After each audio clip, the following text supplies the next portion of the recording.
কই যাও? আর একটা পাওয়া যাবে না, আমি কিন্তু এখান থেকে লাভ দেবো। তোর আল্লাহর কসম লাগে, লাভ দিস না, লাভ দিস না। আমি কথা দিতেছি, তোর সাথে স্বামী স্ত্রী হিসাবে একদিন গড় করবো না। আমার আম্মাজানের সামনে শুধু একবার তুই বউ হয়ে দাঁড়াবি। তুই আর তোর আম্মা যেন আমার জীবনটাকে বিষাক্ত করে তুলেছিস। তোদের মতো সন্ত্রাসীদের জন্য দেশের বহু মেয়ে আমার মতো যন্ত্রণায় ভুগছে। তুই একবার ভেবে দেখ তো, তুই কি মানুষ? তুই একটা কুকুর।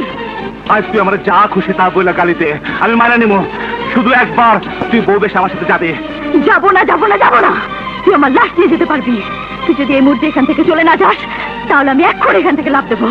এই লাভ দিস না, লাভ দিস না, লাভ দিস না। এই তুই কোন সন্ত্রাসী ছেলেকে ভালো করতে চাস না? এই অস্ত্রপাতি আমি সবকিছু ফালাই দিলাম, আমি ভালো হয়ে যাবো। খুদার কসম লাগে আমি ভালো হয়ে যাবো। আমি তোর পায়ে ধরে, আমি জীবনে কারো কাছে মাথা নত করি নাই, ছোট হই নাই, তোর কাছে মাথা নত করতেছি। তুই যা করবি আমি তাই করবো। আমার আম্মা জান হাসপাতালে, বেশি সময় বাঁচবো না। তুই শুধু তার পাশে গিয়ে দাঁড়াবি। বিশ্বাস করি না, আমার আম্মা জান আমার সাথে 22 বছর ধরে কথা কয় না। আমার আম্মা জান 22 বছর ধরে হাসে না। আমি তো একদিন নিয়ে গেছিলাম, সেদিন আম্মা জান একটু হাসছিল, আমি দেখতে পাই নাই। আমার আম্মা জান মরার আগে শুধু একবার হাসবে, ওই হাসিটা আমি দেখতে চাই। আমার আম্মা জান বাঁচবো না রে না, আমার আম্মা জান বাঁচবো না রে না। তুই আমার সাথে চল রে না, তুই চলি না।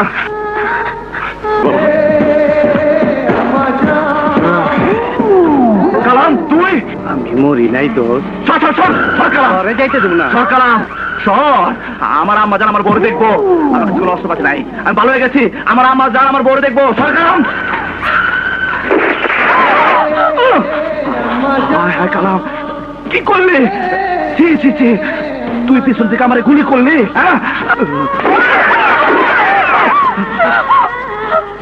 কালাম কি করস? আমার বড় নিয়ে আমার আমাদের কাছে যেতে দে। ওই কালাম, ওই কালাম তুই কি করলি?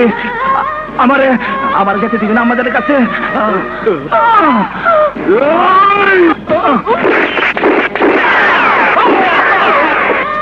বাদশা, তুই আমারে সিস্টেম করে দিলি। আম্মা জান।